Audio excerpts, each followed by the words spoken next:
Okay, we are Jason and Sarah Hull, the owners of DoorGrow, the world's leading and most comprehensive coaching and consulting firm for long-term residential property management entrepreneurs. For over a decade and a half, we have brought innovative strategies and optimization to the property management industry.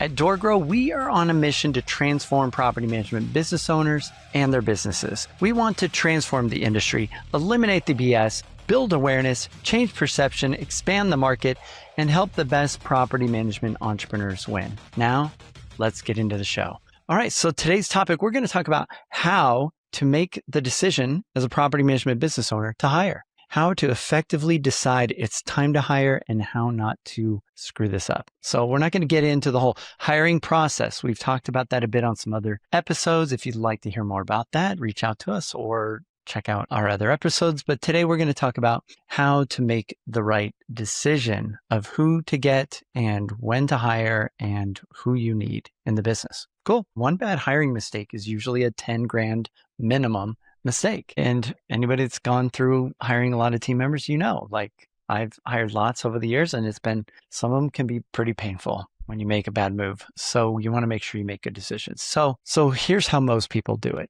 which is wrong. How most people do it is they look, what does the business need? And they're like, the business needs a maintenance coordinator, or the business needs this. And they just continually keep giving the business what it needs. And so this I call kind of the solopreneur way of hiring. They think the way a solopreneur thinks. They think, I do everything. Now I need to hire somebody to do these other pieces that the business needs. And they start building a team based around what the business wants. Every team member should exist if they are taking something off of your plate because you do everything initially.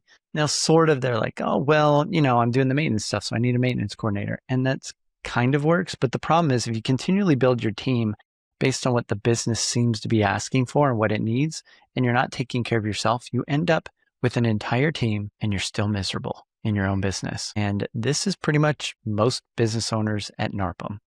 This is most of the people in the 200 to 400 door range. So I'm calling you out. So if you are a member of NARPM and you have between 200 to 400 units and you are still wearing hats you don't enjoy in your business, I promise you have the wrong team. Why? Because I know for a fact you cannot build the right team around the wrong person. And so if you're still wearing hats you don't enjoy, meaning you are showing up as the wrong person in the business, doing stuff that you don't like doing, that's not your favorite thing, and you've built an entire team around you, you have the wrong team.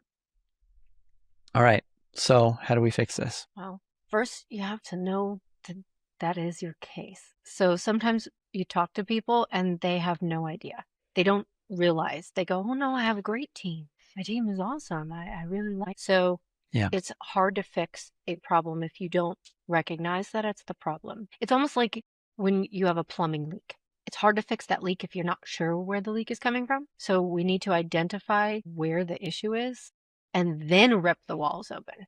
If we just start ripping the walls open and looking for the leak, it's just pretty expensive and inefficient.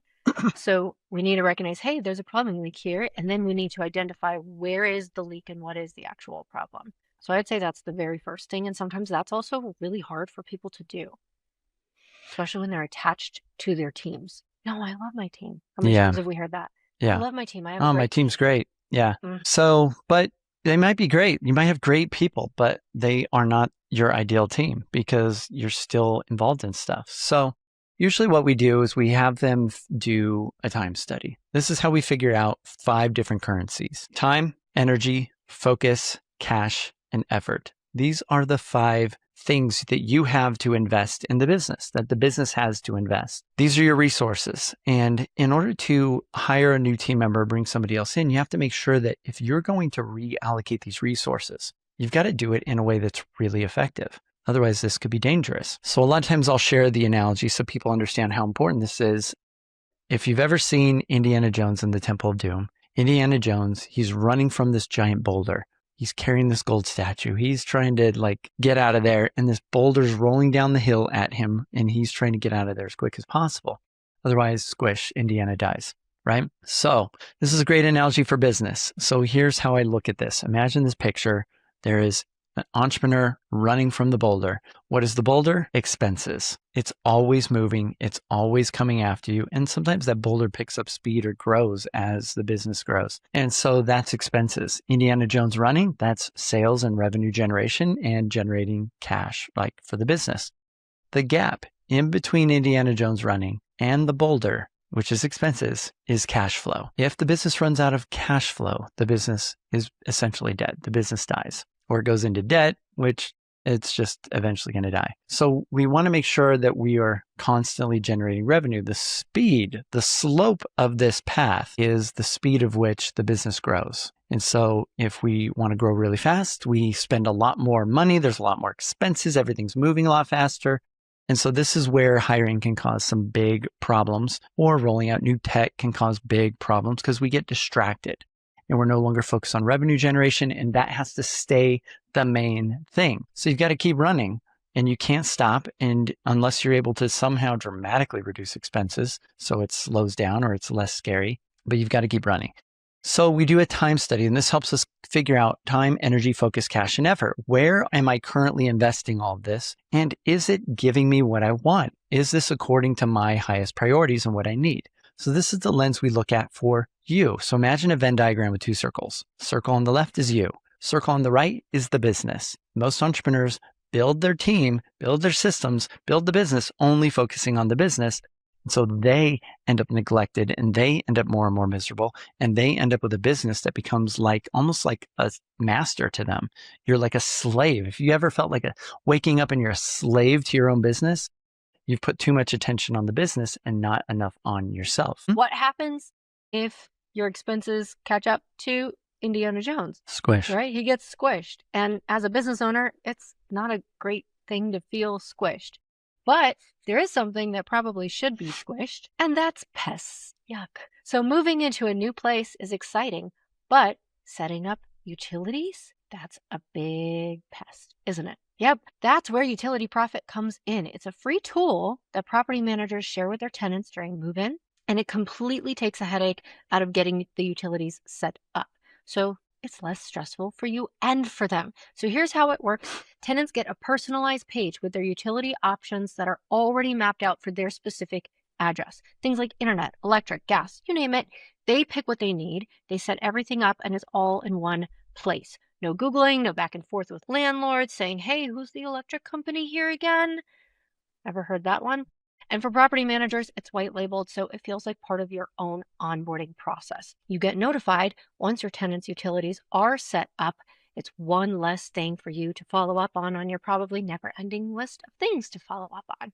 It's completely free for everyone. There's no contracts, and it takes only minutes to get started. So check out Utility Profit, because move-in day should feel like a win, not a checklist nightmare. The big pest. Perfect. All right. Thanks to Utility Profit for sponsoring today's episode. All right. And check them out at DoorGrow Live. That's coming up in October. Yeah. In Austin, the 9th and 10th. So if you're interested in checking out Utility Profit, you can just do a quick search. They should come right up, Utility Profit, or you can see them at DoorGrow Live. Okay. So getting back to what we were just chatting about, Venn diagram, you, the business, we need to shift the attention to you. We have to make sure every new hire is taking something off of your plate because you are doing everything in the business in the beginning.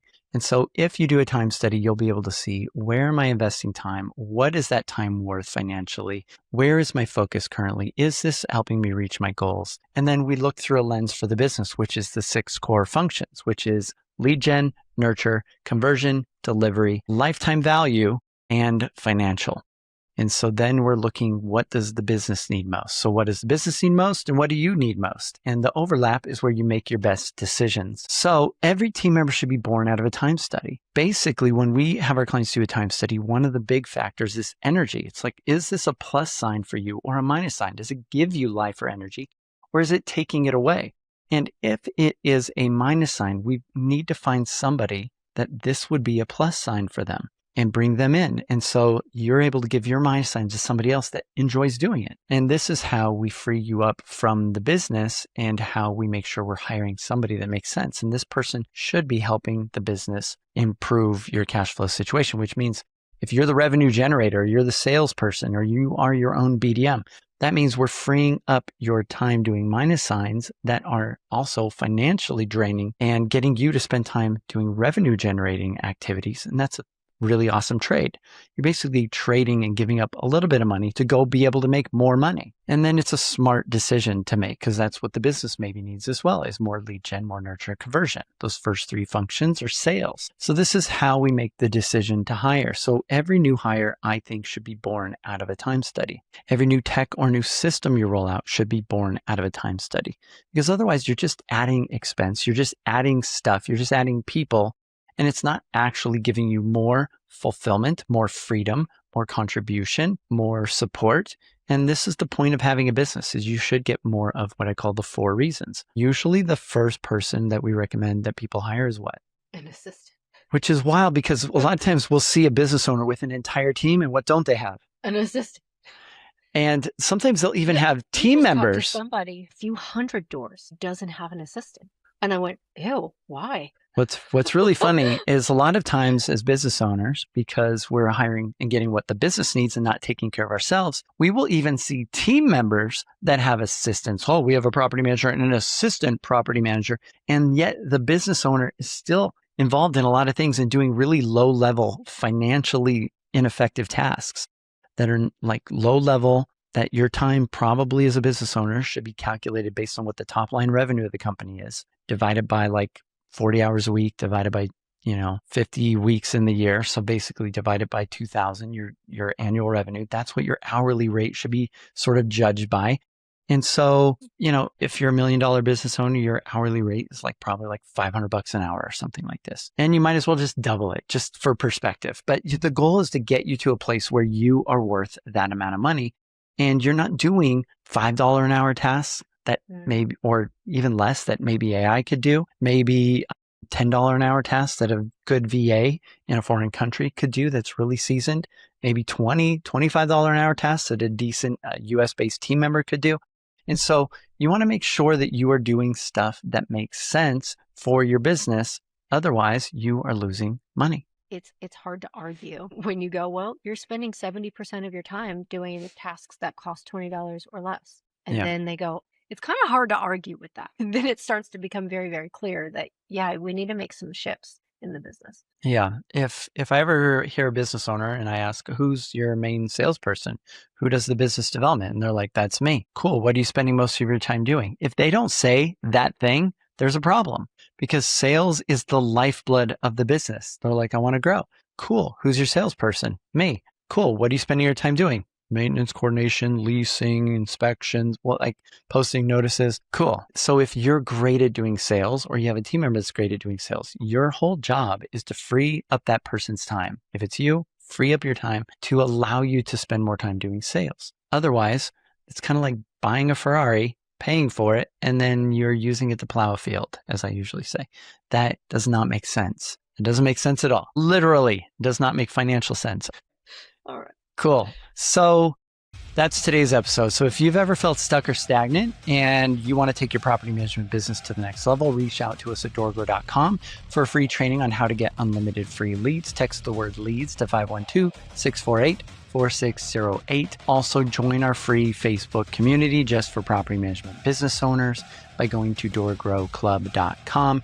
And if you want tips, tricks, ideas to learn about DoorGrow's offers, subscribe to our newsletter by going to DoorGrow.com/subscribe. And if you found this even a little bit helpful, don't forget to subscribe and leave us a review on wherever you saw this. We'd really appreciate it. Until next time, remember, the slowest path to growth is to do it alone. So let's grow together. Bye, everyone.